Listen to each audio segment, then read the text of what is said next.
Last week, Governor Brown gave his State of the State address.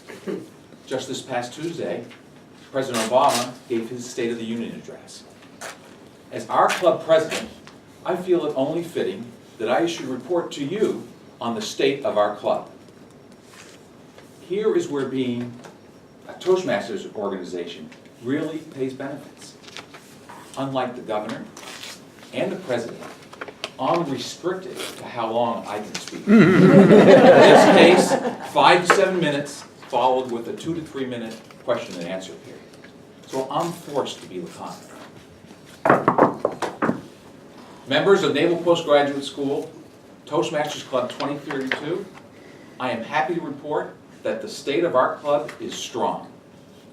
From my position at this lectern each week, I see a varied group of people who come together motivated by a desire for self-improvement and to encourage others to achieve their own self-improvement goals.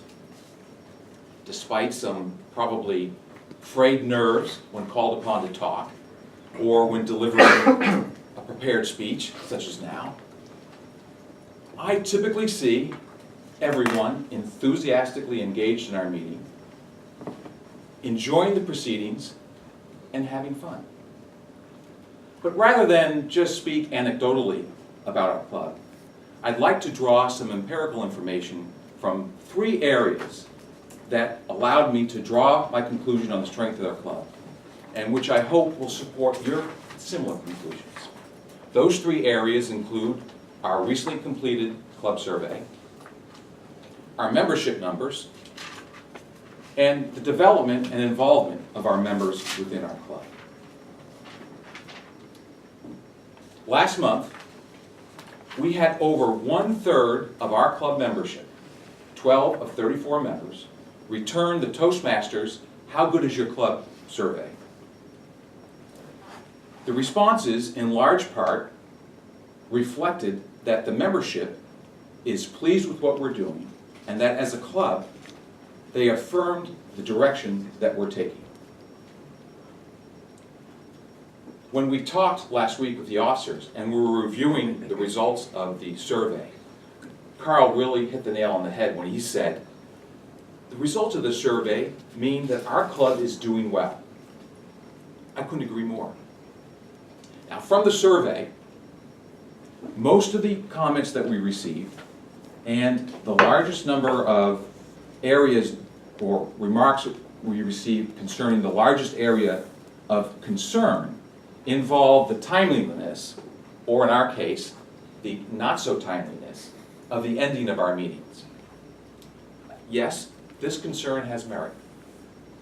The ultimate owner is the Toastmaster of the day, as she crafts and then guides the meeting to stay within her schedule. Perhaps the second largest impact that affects time resides with the functionaries. As with any speaking role at a meeting, it's incumbent upon the functionaries to be mindful of how long they're talking, especially in the beginning of the meeting when they're introducing their roles. And yes, I recognize too my contribution to rather lengthy meetings with my opening and closing remarks. And I'll do my best to try and get better on that. I don't know how successful I'll be though. Our membership continues to be healthy. As Sheila mentioned, we're in the middle, actually we're just finishing up, a membership drive that has had active participation from us, the members of our club. And we're seeing positive results from that drive. Guests regularly attend our meeting. Both drop-ins, Bill, invites, Barb. On average, 2 guests attend each one of our weekly meetings. That's a rather large number. Last year, we had 7 members join our club. And just in the past 3 weeks alone, 3 new members joined our ranks. Attendance is great. We average 16 members at each weekly meeting. That's almost 50% of our official membership. Now, for those who are involved in other clubs or other organizations, you realize that that type of regular and consistent participation in our meetings is a sign of a healthy, thriving organization. Membership is important to us, our club in particular, because one of our natural constituencies, the students who come here, are here for only 18 months and then leave. And new members bring vitality and energy to our clubs, which is contagious, and it causes the rest of us to push forward in achieving our goals. And we're seeing this energy in the involvement and professional development of our members. Last November, we had a club table topics contest with 15 contestants, not to mention all the other participants that made this such a tremendously successful event. It gave us the opportunity to not only have fun, but to sharpen our speaking skills, strengthen our listening abilities, and hone our leadership.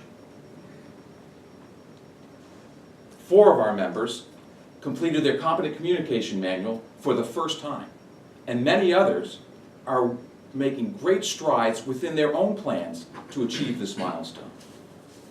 2 members achieved competent leadership, and we have several others who are in striking distance of this goal.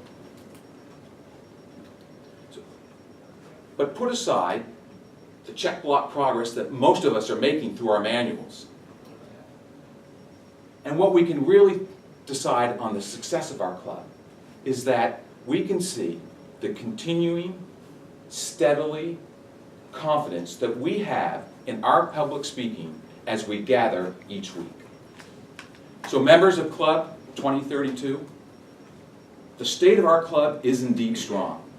And with your continued exposure of our fine club to the community and our friends, with your continued pursuit of your own personal goals, and with your continued pursuit of encouraging others to achieve their goals, our club is going to continue to thrive and provide that venue where we can get together on a weekly basis, grow, and have fun while we do it.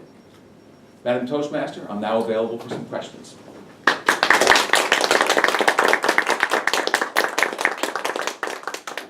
I knew what happened if Carl was here. Lisa. Mr. President, will you be seeking re-election?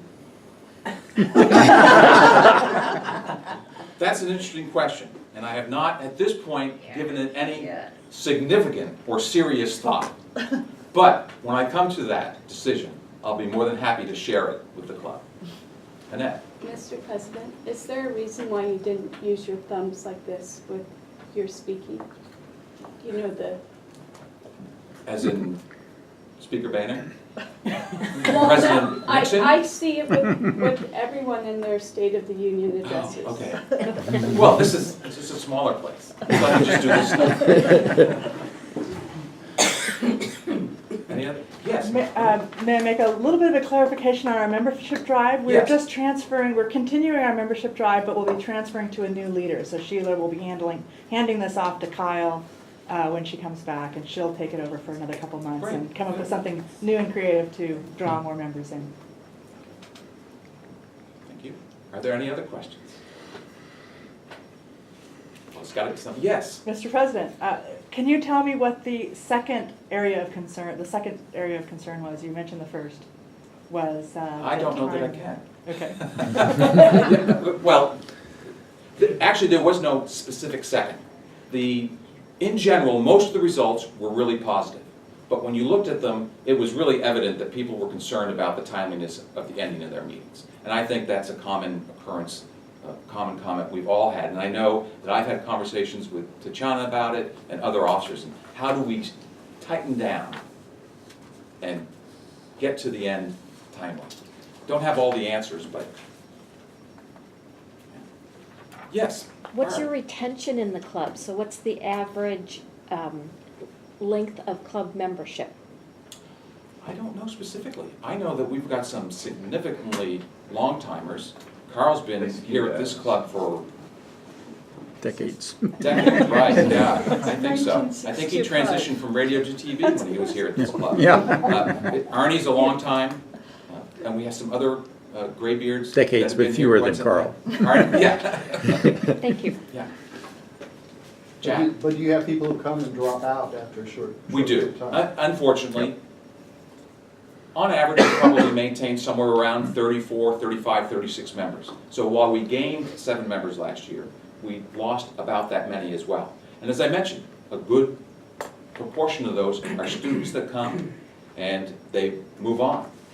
So How that's annoying. all the more reason we need to have a good steady inflow of new members.